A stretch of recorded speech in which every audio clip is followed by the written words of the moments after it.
नमस्कार, छत्तीसगढ़ एक्सप्रेस देख रहे हैं आप और मैं हूं आपके साथ दिशा। चलिए बुलेटिन की शुरुआत करेंगे रायपुर से आ रही बड़ी खबर के साथ। बता दें, बीजेपी मैनिफेस्टो कमेटी की आज महत्वपूर्ण बैठक होने वाली है। कमेटी अध्यक्ष राजनाथ सिंह की अध्यक्षता में ये पहली बैठक मैनिफेस्टो कमेटी की आज दिल्ली में होने वाली है। बीजेपी केंद्रीय कार्यालय विस्तार में ये बैठक आयोजित होगी और रक्षा मंत्री राजनाथ सिंह की अध्यक्षता में ये बैठक होगी। बैठक में मैनिफेस्टो कमेटी के सभी 27 सदस्य मौजूद रहेंगे। मुख्यमंत्री विष्णुदेव साय भी इस बैठक में शामिल होंगे।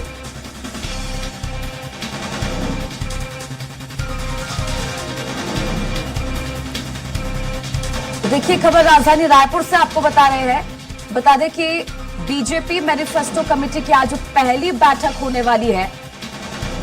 हाल ही में बीजेपी मैनिफेस्टो कमेटी का गठन भारतीय जनता पार्टी ने किया था। 27 सदस्य इस बैठक में शामिल होंगे और आज पहली बैठक होने जा रही है बीजेपी की मैनिफेस्टो कमेटी की। 27 सदस्यों में 4 राज्यों के मुख्यमंत्री भी शामिल हैं। और जानकारी के लिए बता दें कि मुख्यमंत्री विष्णुदेव साय इस बैठक में शामिल होने के लिए दिल्ली पहुंचेंगे।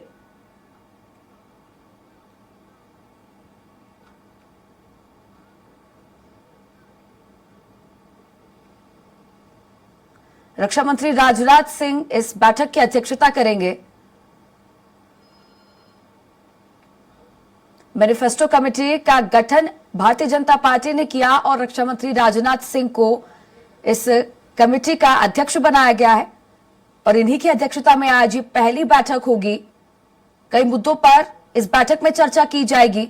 घोषणा पत्र पर भारतीय जनता पार्टी चर्चा करेगी कि किस तरह की लोक लुभावन घोषणाएं इस घोषणा पत्र के जरिए की जाए ताकि आम जनता को लुभाया जा सके लोकसभा चुनाव से पहले।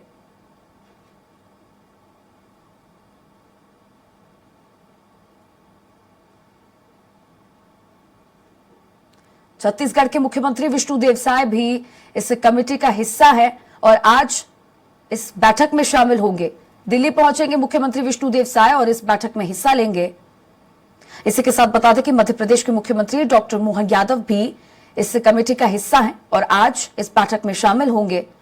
4 बीजेपी शासित राज्यों के मुख्यमंत्री भारतीय जनता पार्टी के मैनिफेस्टो कमेटी का हिस्सा है। 27 सदस्य कुल इस बैठक में शामिल होंगे।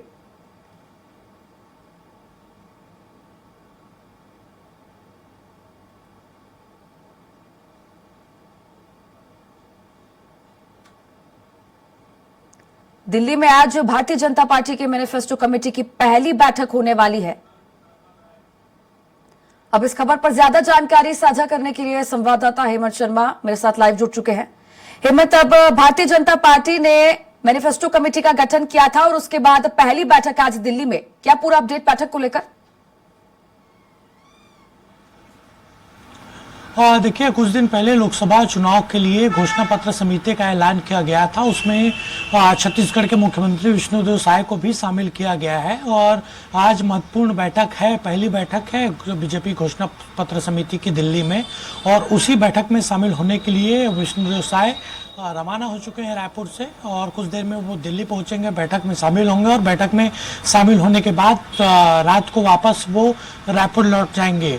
दिल्ली में जो बैठक होनी है बीजेपी घोषणा पत्र समिति की, वो काफ़ी महत्वपूर्ण है और मुख्यमंत्री विष्णुदेव साय भी यहाँ के लिए कई चीज़ें अपनी ओर से वहाँ पर रख सकते हैं कि एजेंडा क्या होना चाहिए। चूँकि बीजेपी घोषणा पत्र समिति के ऐलान के बाद ये पहली बैठक है, इसलिए प्रारंभिक तौर पर सभी को पूछा जाएगा कि क्या किसे शामिल किया जाना चाहिए, किस तरीके से घोषणा पत्र बनाना चाहिए। सबके यहाँ पर अनुभव लिए जाएंगे, तर्क सब अपनी ओर से देंगे और काफ़ी महत्वपूर्ण बैठक है। और आगामी दिनों में भी लगातार बैठ के बीजेपी घोषणा पत्र समिति की होगी, क्योंकि काफ़ी वरिष्ठ नेता मुख्यमंत्री के साथ साथ कई केंद्रीय मंत्री भी बीजेपी के घोषणा पत्र समिति में हैं। दिल्ली रवाना हुए हैं सीएम विष्णुदेव साय इस बैठक के लिए और उन्होंने मीडिया से बातचीत भी की और केंद्रीय नेतृत्व का आभार जताया है कि जिस तरीके से घोषणा पत्र समिति में उनका नाम शामिल किया गया है।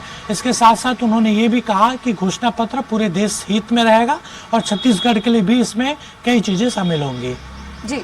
बिल्कुल हिम्मत, चूंकि छत्तीसगढ़ के मुख्यमंत्री विष्णुदेव साय इस बैठक का हिस्सा होने वाले हैं और सदस्य भी है इस कमेटी के, तो निश्चित तौर पर ज्ञान यानी कि गरीब, युवा, अन्नदाता, नारी, इनसे संबंधित भी लोक लुभावन घोषणाएं इस मैनिफेस्टो के जरिए निश्चित तौर पर की जा सकती हैं।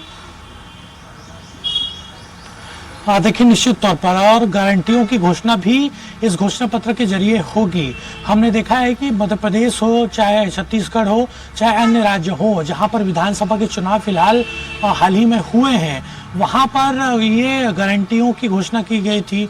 छत्तीसगढ़ में जो घोषणा पत्र जारी किया गया था उससे मोदी की गारंटी के तहत पूरे छत्तीसगढ़ में प्रचार किया गया। मोदी के गारंटी के तहत कई घोषणाएं की गई, उन घोषणाओं को पूरा भी किया गया है। तो उन्हीं गारंटियों के तहत आगे जाने की कोशिश बीजेपी करेगी और हो सकता है कि सभी राज्यों को इस घोषणा पत्र के जरिए केंद्रित किया जाए। जी, इसी के साथ अगर घोषणा पत्र की घोषणाओं की बात कर ली जाए तो जो सदस्य है कमेटी के, उनकी राय को तो माना ही जाएगा, लेकिन इस कमेटी के गठन से पहले दर्जनों वैनें दिल्ली से रवाना हुई थी, तो ताकि आम जनता की राय भी जानी जा सके कि क्या घोषणाएं आम जनता चाहती है, तो आम जनता की राय को भी पूरी तरह से तवज्जो दी जाएगी इस घोषणा पत्र के लिए। देखिए, निश्चित तौर पर घोषणा पत्र समिति का अपना काम है। सभी सदस्यों का राय लिया जाएगा। ग्राउंड पर जो तमाम कार्यकर्ता हैं, जो नेता हैं घोषणा पत्र समिति के, वो वहां पर जाएंगे। लेकिन जिस तरीके से लगातार अलग अलग जगहों पर वैन भेजा जा रहा है, उसी तरीके से एक और यहाँ पर सुझाव दिया जाएगा तमाम सदस्यों के द्वारा कि जो छत्तीसगढ़ में विधानसभा के चुनाव हुए थे वहाँ पर पेटियां रखी गई थी, अलग अलग इलाकों में पेटियां रख दी गई थी, उसमें भी सुझाव आए थे। इसके अलावा अलग अलग संगठनों से भी मुलाकात होगी। चूंकि लोकसभा चुनाव है, देश का चुनाव है, इसलिए घोषणा पत्र समिति काफी बृहद काम वो करेगी और अलग अलग इलाकों में जाकर लोगों से बातचीत कर एक बेहतरीन घोषणा पत्र बीजेपी बनाएगी।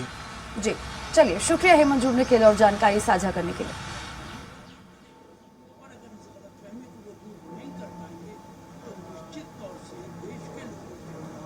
ये